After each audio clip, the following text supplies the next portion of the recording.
Victim or Volunteer, Part 2.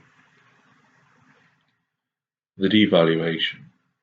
People often regard this as one complete stage that follows the glorious seduction of the Golden Period.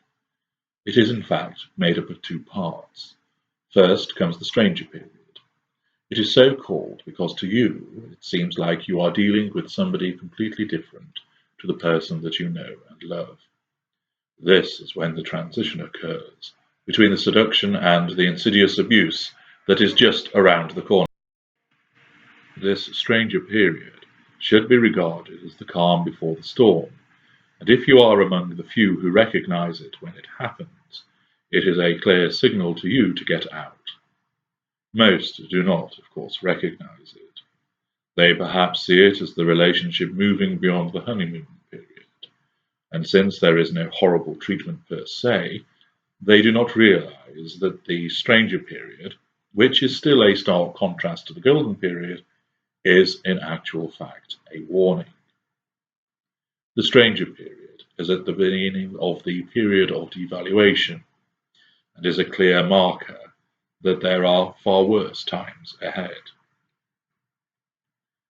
You are unlikely to query this shift from golden period to the stranger period in any great detail. Should you have done so?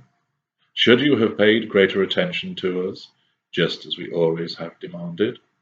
Should you have wondered why we did not answer your telephone call with the enthusiasm that we once did? Ought you to have questioned why we seemed less interested in doing things with you? Did you see it, and instead put it down to us being tired? Maybe you just thought it was because we had had a rough day at work. You asked if we were okay, and we assured you that we were, but there was no conviction in our responses. They were flat and otherworldly, but you did not press any further. Why not? Perhaps you should have done so. Perhaps if you had, you would have taken greater heed of what it was signifying. Or was it asking too much of you to realize that was coming?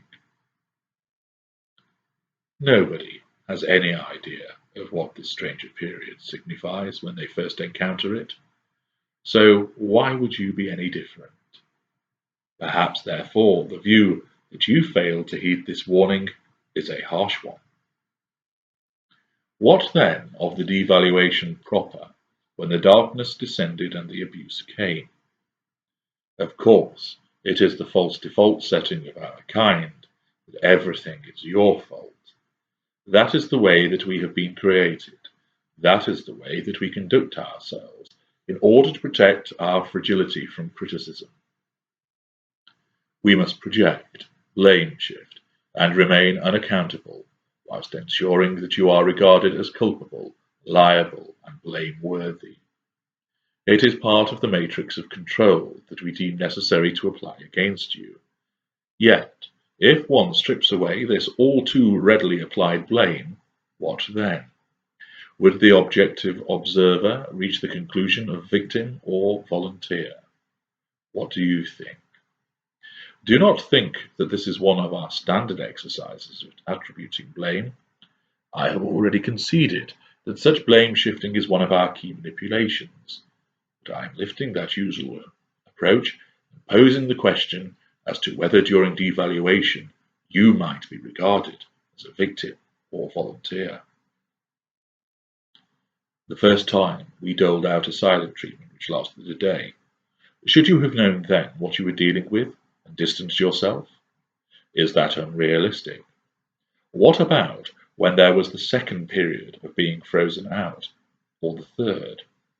Maybe not after those. After all, you dealt with them, didn't you? Perhaps you ought to have realized when we lost our temper with you, when those savage words and insults were shouted at you. That is emotional violence. That is abusive. Why did you not walk away then? You stayed. Could it then be argued you volunteered for more dressings down?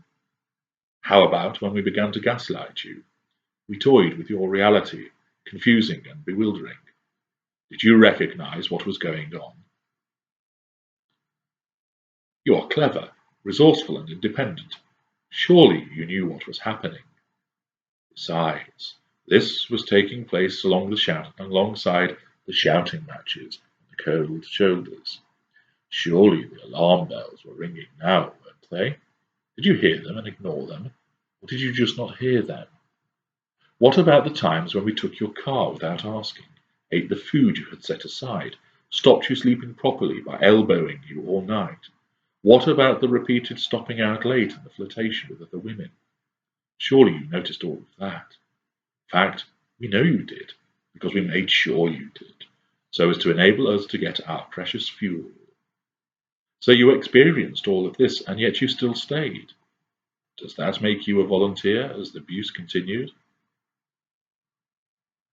What about the first time we shoved you back during an argument? No?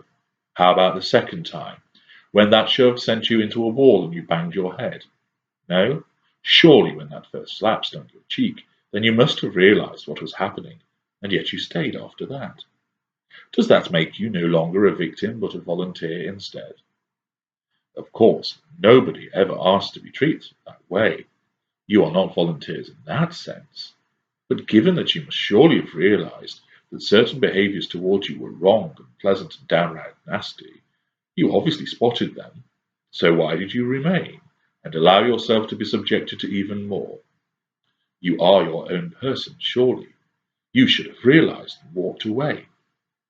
You might refer to not being able to because of money, housing, accommodation, and children. Perhaps they are considerations, but when pitted against your own safety and sanity, which should be protected first?